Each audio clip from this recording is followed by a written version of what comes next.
জয় শ্রীকৃষ্ণ বন্ধুরা। মানব জীবনের প্রতিটি সমস্যার সমাধান পাওয়া যায় শ্রীমদ্ ভগবদ্ গীতার মধ্যে। কারণ গীতা এমন এক প্রেরণার সাগর যা একজন হতাশ মানুষকেও আশায় ভরিয়ে দেয়।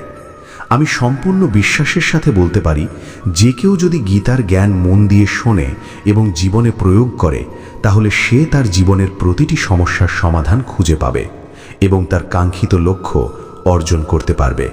তাই বন্ধুদের বলবো, প্রতিদিন সকালে এবং রাতে ঘুমানোর আগে গীতার সারাংশ অবশ্যই পড়া উচিত। বন্ধুরা, ভগবান শ্রীকৃষ্ণ গীতায় বলেছেন, যে ব্যক্তি সম্পূর্ণ বিশ্বাস নিয়ে এই গীতাশাস্ত্র অধ্যয়ন, শ্রবণ এবং মনন করে, সে সমস্ত পাপ থেকে মুক্ত হয়ে পরম ধামে পৌঁছায়। এমনও বলা হয় যে ঘরে প্রতিদিন গীতার পাঠ হয়, সেই ঘরে কোনো দুঃখ কষ্ট স্থায়ী হয় না। সেখানে সর্বদা শ্রীকৃষ্ণের আশীর্বাদ বিরাজ করে এবং সেই পরিবার সুখ, সমৃদ্ধি ও শান্তিতে ভরে থাকে। এটি শুধু কোনো ধর্মীয় বিশ্বাস নয়, এর পেছনে গভীর মানসিক ও আধ্যাত্মিক কারণ রয়েছে। গীতার শ্লোক আমাদের মনকে স্থির করে, ইতিবাচক চিন্তা দেয় এবং সাহস যোগায়। যখন ঘরের পরিবেশ এমন পবিত্র চিন্তায় ভরে ওঠে, তখন নেতিবাচকতা নিজে থেকেই দূরে সরে যায়। গীতা আমাদের শেখায় জীবনের কঠিন পরিস্থিতির মুখোমুখি কিভাবে হতে হয়, নিজের কর্তব্য কিভাবে পালন করতে হয় এবং ঈশ্বরের উপর অটল বিশ্বাস কিভাবে রাখতে হয়। এই বিশ্বাসই আমাদের সবচেয়ে বড় শক্তি, যা কোনো পরিস্থিতিতেই আমাদের ভেঙে পড়তে দেয় না। বন্ধুরা, কুরুক্ষেত্রের যুদ্ধক্ষেত্রে অর্জুন যখন নিজের আত্মীয় স্বজন, গুরু এবং বন্ধুদের বিপরীতে দাঁড়িয়ে থাকতে দেখলেন, তখন তিনি ভীষণ দুঃখিত ও বিভ্রান্ত হয়ে পড়লেন। তিনি বললেন, হে কৃষ্ণ, আমি কিভাবে এই যুদ্ধ করব? যাদের প্রতি আমার ভালোবাসা, তাদের বিরুদ্ধে অস্ত্র তুলব কিভাবে? গুরু দ্রোণাচার্য ও পিতামহ ভীষ্মের বিরুদ্ধে যুদ্ধ করার চেয়ে ভিক্ষা করে বেঁচে থাকা ভালো। অর্জুনের মন সম্পূর্ণভাবে দোটানায় পড়ে গিয়েছিল। তার শরীর কাঁপছিল, হাত থেকে ধনুক পড়ে যাচ্ছিল, মন বিভ্রান্ত হয়ে পড়েছিল। শেষে তিনি শ্রীকৃষ্ণের শরণ নিলেন এবং বললেন, আমি আপনার শিষ্য, আমাকে পথ দেখান। তখন ভগবান শ্রীকৃষ্ণ তাকে গীতার সেই চিরন্তন জ্ঞান প্রদান করেন, যা আজও প্রতিটি মানুষের জীবনে প্রাসঙ্গিক। গীতা শুধু যুদ্ধের শিক্ষা নয়, এটি জীবন যাপনের পথ দেখায়। এটি শেখায় কিভাবে আসক্তি ছাড়া নিজের কর্তব্য পালন করতে হয় এবং ঈশ্বরের উপর বিশ্বাস রেখে জীবন কাটাতে হয়। গীতা আমাদের শেখায় ধর্ম কি, অধর্ম কি, আত্মা ও পরমাত্মা কি এবং এই বিশ্বে মানুষের আসল ভূমিকা কি। আজকের আধুনিক যুগেও এই জ্ঞান সমানভাবে প্রাসঙ্গিক। অর্জুনের দুঃখ ও বিভ্রান্তি দেখে শ্রীকৃষ্ণ বললেন, হে অর্জুন, তুমি জ্ঞানীদের মতো কথা বলছো, কিন্তু সত্যিকারের জ্ঞানী কখনো শোক করে না। জীবন ও মৃত্যু কারো হাতে নয়, সবই ঈশ্বরের নিয়ন্ত্রণে। বন্ধুরা, ভগবান শ্রীকৃষ্ণ বলেন, এই সমস্ত মানুষ আসলে আমার দ্বারাই পূর্বেই বিনাশপ্রাপ্ত। তুমি কেবল একটি মাধ্যম, একটি নিমিত্ত মাত্র। তাই প্রকৃত জ্ঞানী ব্যক্তি কখনো কারো মৃত্যুর জন্য শোক করে না, আবার কারো জীবনে আনন্দেও বিভোর হয় না। সে অতীতের জন্য দুঃখ করে না, ভবিষ্যতের জন্য চিন্তাও করে না। ভগবান প্রথমেই অর্জুনকে আত্মার অমরত্বের জ্ঞান দেন। তিনি বলেন, আত্মা কখনো জন্মায় না, কখনো মারা যায় না। আত্মা অজন্মা, নিত্য, শাশ্বত এবং চিরন্তন। শরীর নষ্ট হলেও আত্মার কোনো ক্ষতি হয় না। যেমন মানুষ পুরনো কাপড় ছেড়ে নতুন কাপড় পরে, তেমনি আত্মা পুরনো শরীর ত্যাগ করে নতুন শরীর ধারণ করে। তাই ভীষ্ম, দ্রোণ প্রভৃতি ব্যক্তিদের শরীরের জন্য শোক করা বৃথা, কারণ তাদের আত্মা তো অমর। ভগবান আরও স্পষ্ট করে বলেন, এই যুদ্ধের ফল ইতিমধ্যেই নির্ধারিত। তিনি নিজেই কালের রূপে এই সকল যোদ্ধাদের বিনাশ করেছেন। অর্জুন শুধু একটি মাধ্যম, তাকে শুধু নিজের ক্ষত্রিয় ধর্ম পালন করতে হবে। যে জ্ঞানী, সে এই সত্য জানে, তাই সে কারো জীবনে আনন্দ পায় না, কারো মৃত্যুতেও শোক করে না। সে জানে সবকিছু ঈশ্বরের নিয়ম অনুযায়ী ঘটে, তাই সে শুধু নিজের কর্তব্যের উপর মনোযোগ দেয়। যা হওয়ার তা হবেই, আর যা হওয়ার নয় তা কখনো হবে না। যেই সত্য বোঝে, তাকে কোনো দুঃখ বা চিন্তা স্পর্শ করতে পারে না। হে অর্জুন, তুমি চিন্তা করো না কে আপন কে পর। একজন ক্ষত্রিয়ের ধর্ম হল অধর্মের বিরুদ্ধে যুদ্ধ করা এবং ধর্ম রক্ষা করা। যদি আজ যুদ্ধ না করো তবে সমাজ তোমাকে কাপুরুষ বলবে। এখানে বিষয়টা ব্যক্তিগত নয়, এটি ধর্ম ও ধর্মের লড়াই। যদি অন্যায় সহ্য করা হয় তবে অন্যায় আরও বাড়বে। তাই আসক্তি ত্যাগ করে যুদ্ধ করো, এটাই তোমার কর্তব্য। ভগবান অর্জুনকে তার স্বধর্মের কথা স্মরণ করিয়ে দেন। একজন ক্ষত্রিয় হিসেবে অন্যায়ের বিরুদ্ধে লড়াই করাই ছিল তার ধর্ম।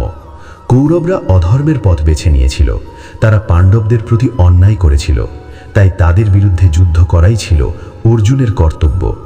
এই কর্তব্য থেকে পালিয়ে যাওয়া ভীরুতা, ইতিহাস তাকে কখনো ক্ষমা করবে না। ভগবান বোঝান এই যুদ্ধ ব্যক্তিগত রাগ বা ঘৃণার নয়, এটি ধর্ম ও ধর্মের সংঘর্ষ।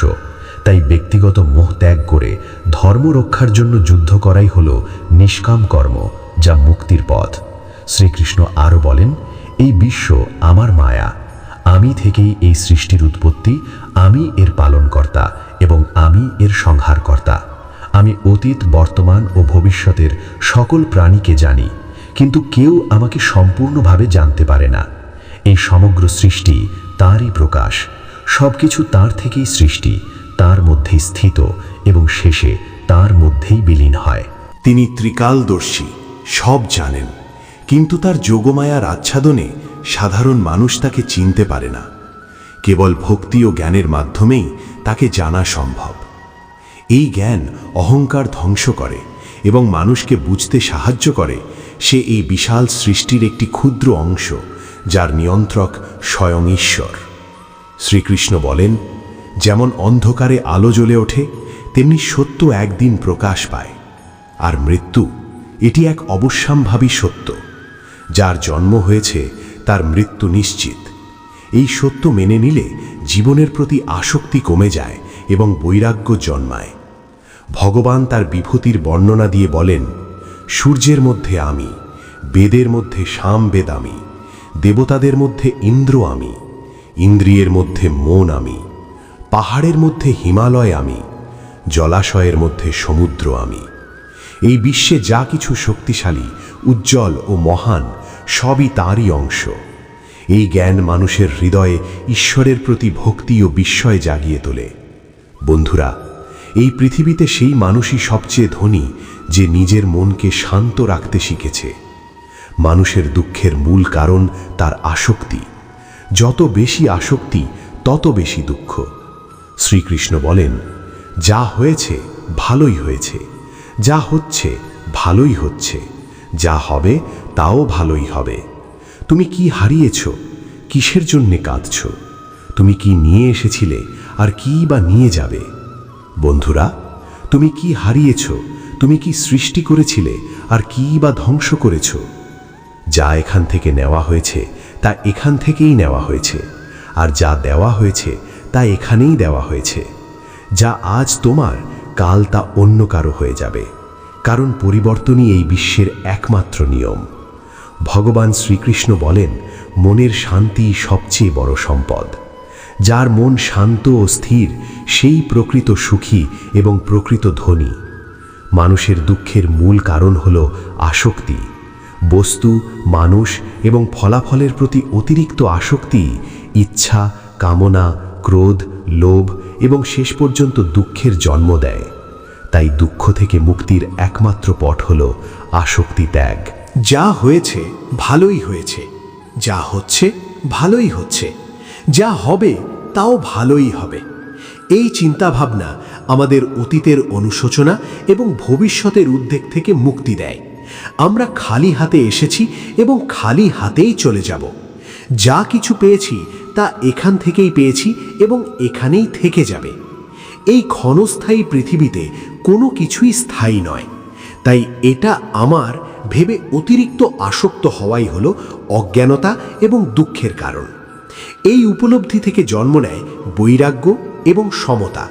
শ্রীমদ্ ভগবদ্ গীতায় শ্রীকৃষ্ণ বলেন, মানুষকে ফলের চিন্তা না করে নিঃস্বার্থভাবে নিজের কর্তব্য পালন করতে হবে।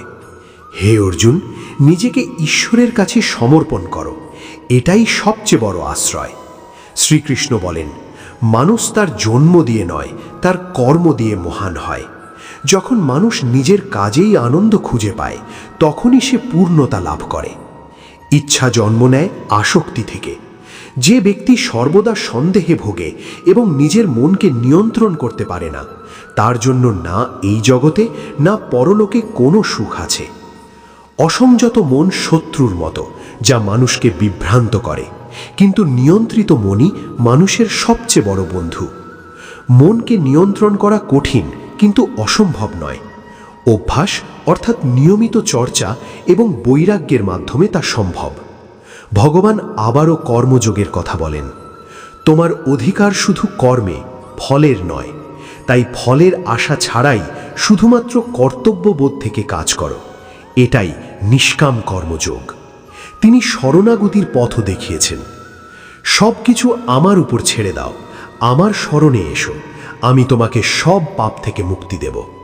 ঈশ্বরের শরণই জীবনের সবচেয়ে বড় আশ্রয়। ভগবান আরও বলেন, মানুষের মহানতা তার জন্ম বা বংশ দিয়ে নয়, তার কর্ম দিয়ে নির্ধারিত হয়। যে ব্যক্তি তার কাজকে পূজা মনে করে আনন্দের সাথে করে, সেই সাফল্য লাভ করে। মন নিয়ন্ত্রণের উপরও তিনি জোর দেন। অসংযত মন মানুষকে ধ্বংস করে, আর সংযত মন তাকে উন্নতির পথে নিয়ে যায়।